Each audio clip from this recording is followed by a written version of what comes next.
The next thing we'll be cutting will be this 5,000. So 5,000 divided by 100, that will be 50. So you are cutting 50 millimeter or 5 centimeter, because 50 millimeter is also equals to 5 centimeter. So you cut 5 centimeter here. So you just cut the partitions or the portions of the. So this one is the width of the bedroom, and that's the length of the bedroom. So we'll be cutting on this side first. That is this side. We'll cut on this side before we cut on this other side. So the next one is there's an 8,000. That's 8 centimeters. So 5 plus 8, that's 13. So you just add 8 to 5 to give you the 13. So sorry, 13.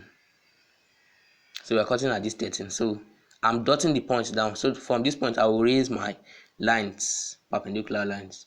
So then after that, you cut 2,500 and then 1,500. So I'll cut 2,500 here. That's 2 and 2.5 centimeter. Then automatically the remaining will be 1,500. Yes. So that's 5,000. Yes. 13. Yes. This one 2,500. Okay. Then 1,500. So do we really have 17?